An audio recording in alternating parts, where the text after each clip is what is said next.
কিমান ভাল একদম বহুত ভাল ৰাতিপুৱা কেইটা বজাত আহিলে কেইটা 5টা আচ্ছা 5টা বজাত কোনে কোনে আহিছে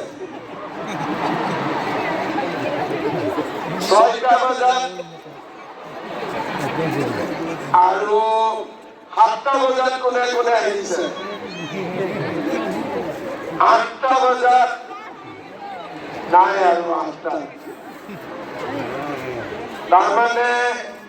5টা বজাত আহিলে 6টাত আহিলে 7টাত আহিলে হয়নে কোনোবা 8টাত অহাও আছে নেকি অকণমান 9টাত অহা কোনেও নাই ইমান ৰাতিপুৱা আহিলে গাড়ী কেইটাত উঠিবলগীয়া হৈছে আৰু 1 ঘণ্টা আগত আপুনি ট্ৰেইন দি দিলে চবকে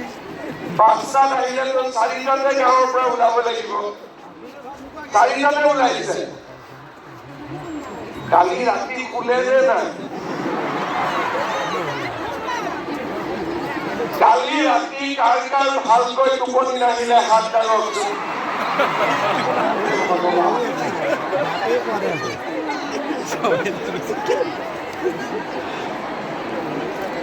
কালি কিজানি ঘৰৰ মানুহজনে কৈ আছে হ'বনে ৰাতিপুৱা যদি অলপ শু আপোনাৰ টোপনি অহা নাই আজিৰ সভাত আমাৰ মাজত উপস্থিত সন্মানীয় মন্ত্ৰী ঠিক আছে কোনে কোনে নিকিনে হাত দাঙক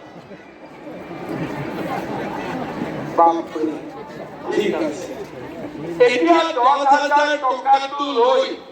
প্ৰথমতে আমি কি কৰিম আজি আমি বেংকত চেকখন পালো চেকখন আমি বেংকত জমা দিম মই কিয় এই কথাটো ক'লো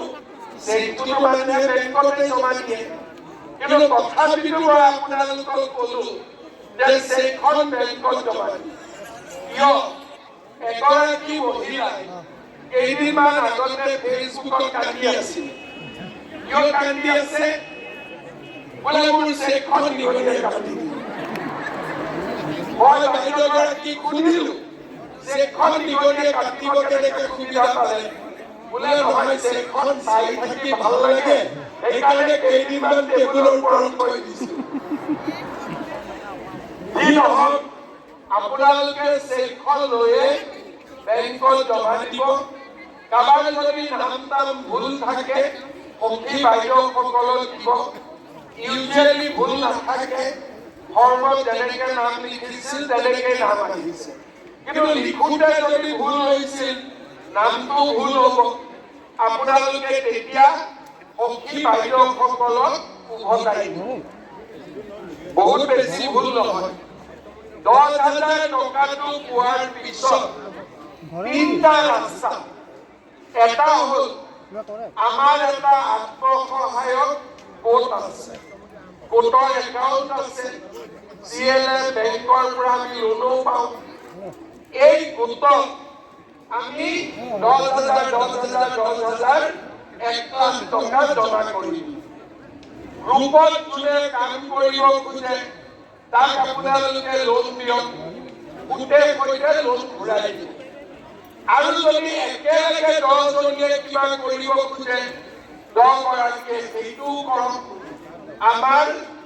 গ্ৰুপটো শক্তিশালী হ'ব কিছুমান মহিলা থাকিব যে আমি গ্ৰুপত নিদিওঁ আমি নিজেই কিবা এটা কৰিম আমাৰ কোনো আপত্তি আপোনালোকৰ কোনোবাই কৈছে গাহৰি পালন কৰিম কোনোবাই কৈছে ছাগলী পালন কৰিম কোনোবাই কৈছে দুগ্ধ উৎপাদন কৰিম আৰু মৌ-মাখি পালন কৰিব পাৰে চিলাই মেচিন কিনিব পাৰে শালৰ কাৰণে সূতা কিনিব পাৰে বা কিবা যদি কাম আজি আপোনালোকে কৰি আছে তাত 10,000 টকা লগাই দিব পাৰে কিছুমান মহিলা থাকিব যে মই যদি নিজে কৰোঁ টকাটো কিজানি অভাৱত নোহোৱা হৈ যায় তেতিয়াহ'লে আমি কি কৰিম? আমাৰ ঘৰৰ মানুহজনৰ যি ব্যৱসায় আছে, কৰবাত দোকান আছে, কৰবাত ফিচাৰী আছে, কৰবাত খেতি আছে, তাতে আমি এই টকাটো লগাই দিব পাৰিম। কাৰ লগত? ঘৰৰ মানুহজনৰ যি কাম আছে। তাৰ মানে তিনিটা ৰাস্তা হ'ল, আমি গ্ৰুপত দিলোঁ, গ্ৰুপত নিদিলে আমি নিজে কৰিলোঁ, আৰু নিজে ভয় কৰিলে আমি আমাৰ হাজবেণ্ডৰ লগত লগ লাগি, আমাৰ ঘৰৰ মানুহজনৰ লগত লগ লাগি আমি 10,000 টকাটো উৎপাদনমূলক কামত আমি ব্যৱহাৰ কৰোঁ। 7 মাহ যোৱাৰ পিছত আমাৰ চৰকাৰৰ প্ৰতিনিধি আপোনালোকৰ ঘৰত আহিব। কাৰ ঘৰত আহিব? এই গোটেই 34,000 মহিলাৰ ঘৰত এজন এজনকৈ যাব, আৰু আপোনালোকক সুধিব যে বাইদেউ 10,000 টকাটো কি কৰিলে? বোলে পুৰণা মোবাইলটো বেয়া হ'ল, নতুন মোবাইল এটা কিনিলে, পৰীক্ষাত ফেল। কোনোবাই ক'ব বিহু আহিয়ে গ'ল, বিহুৰ কাপোৰ কিনিলোঁ, পৰীক্ষাত ফেল। আৰু এগৰাকী মহিলাৰ ঘৰত গ'লো, বাইদেউ টকাটো কেনেকে খৰচ কৰিলে? বোলে আমি টকাটো আমাৰ গ্ৰুপত দিলোঁ, এতিয়া গ্ৰুপৰ একাউণ্টটো ভাল হৈছে, গ্ৰুপটো ধুনীয়াকৈ চলিছে, পৰীক্ষাত পাছ। বাইদেউ টকাটো কি কৰিলে? বোলে আমি ছাগলী ল'লো, গাহৰি ল'লো, সূতা কিনিলোঁ, চিলাই মেচিন কিনিলোঁ, সৰু দোকান এখন আছিল, তাক আমি আৰু ভালকৈ চলালো, পৰীক্ষাত পাছ। বোলে বাইদেউ আপুনি টকাটো কি কৰিলে? বোলে বজাৰত মোৰ হাজবেণ্ডৰ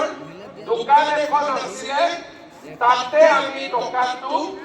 দিলোঁ, এতিয়া আমাৰ দোকানখন ভাল চলিছে, তেওঁ পৰীক্ষাত পাছ। এতিয়া কি হ'ল? কিছুমান ফেল আৰু কিছুমান পাছ। যিসকলে পৰীক্ষাত পাছ কৰিব, তাৰমানে টকাটো ভাল কৰি ব্যৱসায়ত খৰচ কৰিব, তেওঁলোকক আমি দ্বিতীয়বাৰৰ কাৰণে মাতিম, আৰু এইবাৰ আমি 25,000 টকাকৈ আপোনালোকৰ বেংক একাউণ্টত কিমানকৈ দিম? অলপ ডাঙৰকৈ 25,000। এইফালে বাইদেউসকলে কওক, এইফালে বাইদেউসকলে কওক,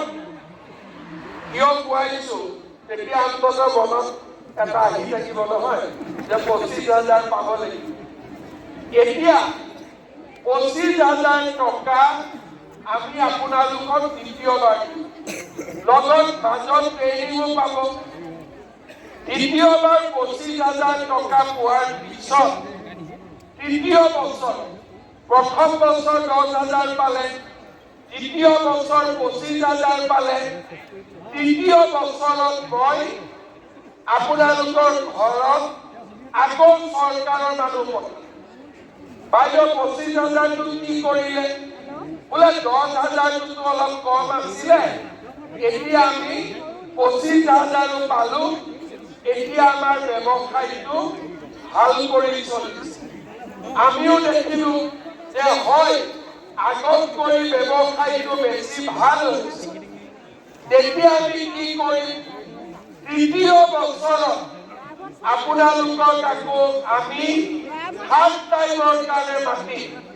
আৰু তৃতীয়বাৰ আমি আপোনালোকক কিমানকৈ দিম? 50,000 টকাকৈ আমি আপোনালোকক তৃতীয়বাৰ দিম। কিমান দিম তৃতীয়বাৰ? আৰু অলপ ডাঙৰ কৰি কওক, কিমান দিম তৃতীয়বাৰ? 50,000। 50,000। এতিয়া মোক কওক, 25,000 ল'ম বুলি মনতে ভাবি থকা মহিলা কিমান আছে? হাত দাঙক।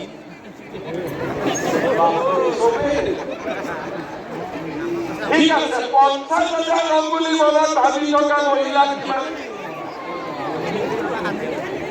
দিব লাগিব হয় নে নহয়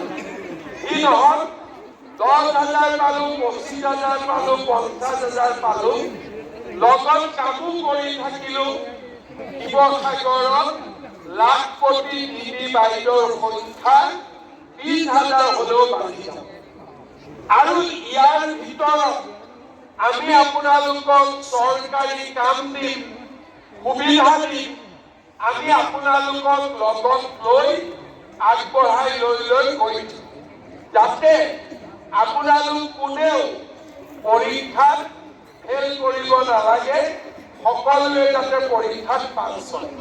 এনেও মেট্ৰিকৰ ৰিজাল্ট ভাল শিৱসাগৰ জিলাত অসমৰ ভিতৰতে ভাল গতিকে আত্মসহায়ক গোটৰ ৰিজাল্টতো শিৱসাগৰ অসমৰ ভিতৰতে 1 নম্বৰ হ'ব লাগিব পাৰিবনে নোৱাৰিব মোৰতো বিশ্বাস আপোনালোকে পাৰিব কাৰণ আজি ৰাতিপুৱা 5টাতে আহিছে 6টাতে আহিছে মনত জোৰ আছে কাৰণে আহিছে হয় নে নহয় আপোনালোকৰ মনত জোৰ আছে কাৰণেহে ইমান ৰাতিপুৱা আপোনালোকে আহিছে ঘৰত কিজানি বহুতৰে মানুহজন শুয়ে আছে ৰাতিপুৱা চাহ খোৱা নাই আৰু নিজে বনাব দুপৰীয়া ভাতো বনাব লাগিব নেকি নিজে আপোনালোকে গৈ নাপাবই এতিয়া আপোনালোকে মোক কওক 20 ফেব্ৰুৱাৰী তাৰিখে প্ৰথমতে মোক কওক অৰুণোদয় কোনে কোনে পাই আছে হাত দাঙক যাৰ ঘৰত আপোনালোকে জানে যে অৰুণোদয় এটা পৰিয়ালত এটা আমি দিওঁ শাহুৰেকে পালে বোৱাৰীকে নাপাব পৰিয়ালত এটাই দিওঁ কাৰ কাৰ পৰিয়ালত এটাও অৰুণোদয় পোৱা নাই হাত দাঙক বাইদেউ পোৱা নাই না বাইদেউ আপোনালোকে পোৱা নাই ঠিক আছে যোনে যোনে পোৱা নাই তাক লাগে নে নালাগে সঁচাই লাগে ঠিক আছে আজি মই আমাৰ ইয়াত ডিচিৰ হাতত আৰু 2,000 অৰুণোদয় দি থৈ যাম যাতে আপোনালোকক দিব পাৰে ভাল হ'ব ঠিক আছে এতিয়া অৰুণোদয় পাব মহিলাই মানে পুৰুষ কেইটা কিয় ফুটি অৰুণোদয় অহাৰ পৰা কি হৈছে 8 তাৰিখে গিৰিয়েকে ঘৈণীয়েকক কয় তই মোবাইল চাই থাকিবি দে অৰুণোদয় মই শিৱসাগৰ সমষ্টিত দেখিছো 30,447 গৰাকী মহিলাই অৰুণোদয় পাইছে লগত মই আজি আৰু 2,000 যোগ কৰি তাৰ পিছতো অলপমান নোপোৱাকৈ থাকিব সেইখিনিকো মই ব্যৱস্থা কৰিম অলপ লাহে কৰি ঠিক আছে এতিয়া অৰুণোদয় পোৱা মহিলাসকলে ফেব্ৰুৱাৰী মাহত কি পাব কিমান পাব পাক্কা কেনেকে গম পালে 8,000 এই মাহত 10,000 পালে আকৌ 8,000 পাব বাপৰে সঁচাই পাবনে টিভিত শুনিছে নেকি আপোনালোকে কোনে কোনে টিভিত শুনিছে আৰু কোনে কোনে ফেচবুকত দেখিছে ঠিক আছে শুনিছে যদি দিব লাগিব নহ'লে বদনাম হ'ব নহয় হয়নে নহয় এতিয়া আপোনালোকে চাওক এই চৰকাৰখনে ফেব্ৰুৱাৰী মাহৰ 4 তাৰিখে দিব 10,000 ফেব্ৰুৱাৰী মাহৰ 20 তাৰিখে দিব 8,000 আকৌ ভৱিষ্যতে দিব 25,000 আকৌ দিব 50,000 আগতে কোনোবা চৰকাৰে মহিলাসকলক ইমান সহায় কৰিছিলে একদম মনৰ পৰা কওকচোন আগতে সহায় কৰিছিলে নেকি মই কিন্তু জোৰ কৰা নাই ক'বৰ কাৰণে আপোনালোকে নিজে কওক আগতে কোনোবা চৰকাৰৰ পৰা এনেকে সহায় পাইছিলে নেকি এতিয়া মোক কওক ৰেচন কাৰ্ড কাৰ কাৰ আছে হাত দাঙক ঠিক আছে ৰেচন কাৰ্ডত বিনামূলীয়া চাউল পাই আছে কেইমাহমান আগৰ পৰা আমি 100 টকা 1 কেজি দালি 1 কেজি চেনি আৰু 1 কেজি নিমখ দিয়া আৰম্ভ কৰিছো আপোনালোকে কিনিছে নে নাই কিনা ঘৰত কোনে কোনে কিনিছে হাত দাঙক চবেই কিনিছে বঢ়িয়া এটা মোক বজাৰত দালি কিনিলে যিটো কোৱালিটি আহে আমাৰ কোৱালিটিটো ভাল নে বজাৰতকৈ আমাৰ চেনিৰ কোৱালিটিটো ভাল নে নিমখৰ কোৱালিটিটো ভাল নে ঠিক আছে চাউল পালে দালি পালে নিমখ পালে চেনি পালে আৰু কিবা লাগিব নেকি আৰু লাগিব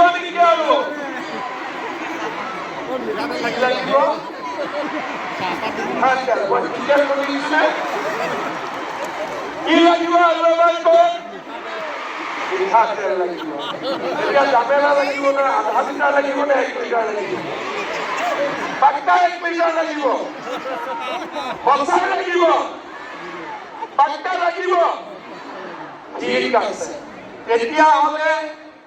ভৱিষ্যতে আমি আপোনালোকক চেষ্টা কৰি এই দালি চেনি নিমখ তেলত যাতে 100 টকাটো আপোনালোকে দিব নালাগে ভাল হ'ব নে বেয়া হ'ব ভাল হ'ব ঠিক আছে এতিয়া আপোনালোকক মই এটাই কথা কম এই যে চৰকাৰে কামবিলাক কৰি আছে নিযুত মহিলা আঁচনি আমাৰ শিৱসাগৰ জিলাত কিমানে পাইছে 4,000 ছোৱালীয়ে পাইছে এই মাহৰ পৰা ছোৱালীবিলাকৰ লগতে ল'ৰাবিলাককো মাহত পঢ়িবৰ কাৰণে আমি পইচা দিম ভাল হ'ব নে বেয়া হ'ব ভাল হ'ব এতিয়া আপোনালোকে চাওক আমাৰ এই সময়ছোৱাত ল'ৰা ছোৱালীয়ে হোষ্টেলীয়াকৈ চাকৰি পালে বেমাৰ হ'লে চিকিৎসাৰ কাৰণে 5 লাখ টকা পালে মহিলা উদ্যমিতা পালে অৰুণোদয় পালে বিনামূলীয়াকৈ চাউল পালে 100 টকা দালি নিমখ চেনি পালে ছোৱালীয়ে কলেজত পঢ়িবৰ কাৰণে 1200 টকা 2,500 টকা স্কলাৰশ্বিপ মাহত পালে এতিয়া ল'ৰাইও পাব আৰু আমাৰ মহিলাসকলে ফেব্ৰুৱাৰী মাহত অৰুণোদয় একেলগে 8,000 টকাও পাব এই যে গোটেই কামবিলাক এই কামবিলাকৰ লক্ষ্য হ'ল আমাৰ সমাজখন সৰ্বাংগ সুন্দৰ কৰা নিযুত মহিলা আঁচনি যেতিয়া আমি দিলো মোৰ উদ্দেশ্য কি আছিলে যে কোনো ছোৱালীক যাতে দেউতাক মাকে টকাৰ অভাৱত সোনকালে বিয়া নিদিয়ে আজি যেতিয়াৰ পৰাই এডমিশ্যন বিনামূলীয়া হ'ল এডমিশ্যনৰ লগত ছোৱালীয়ে কলেজত পঢ়িলে মাহত 1,000 12,500 টকা পোৱা আৰম্ভ কৰিলে আপোনালোকে জানি আচৰিত হ'ব যোৱা বছৰতকৈ এই বছৰ 50,000 বেছি ছোৱালীয়ে কলেজত নাম ভৰ্তি কৰিছে সৰুতে বিয়া হোৱা আজি এক প্ৰকাৰ কমি গ'ল কালি মই বিহপুৰীয়াত আছিলো মাধৱদেৱ বিশ্ববিদ্যালয়ত আছিলো এগৰাকী বিয়া হোৱা ছোৱালী দেখিলো মই ভৰ্তিটো নিযুত মহিলা নালাগে নেকি তই যে বিয়া হ'লি বোলে নহয় বাবা মই এতিয়া পিজি পাই গ'লো পিজি পোৱাৰ পিছতহে বিয়া হৈছো তাৰমানে আপোনালোকে চিন্তা কৰক ছোৱালীৰ মাজত সচেতনতা কিমান বাঢ়িছে যে মামাই চৰকাৰে পঢ়াৰ সুবিধা দিছে আমি পঢ়িম আৰু যদি ল'ৰা ছোৱালীয়ে কলেজত পঢ়ে আমাৰ অসমখন আগবাঢ়ি যাব পঢ়িবৰ সুবিধাৰ কাৰণে আমি বিশ্ববিদ্যালয় খুলিছো, কলেজ খুলিছো, আনকি আমাৰ অসমীয়া স্কুলবিলাকৰ বিল্ডিংবিলাক ভাল হ'ল আমি 5 কোটিৰ পৰা 8 কোটিকৈ টকা দিছো।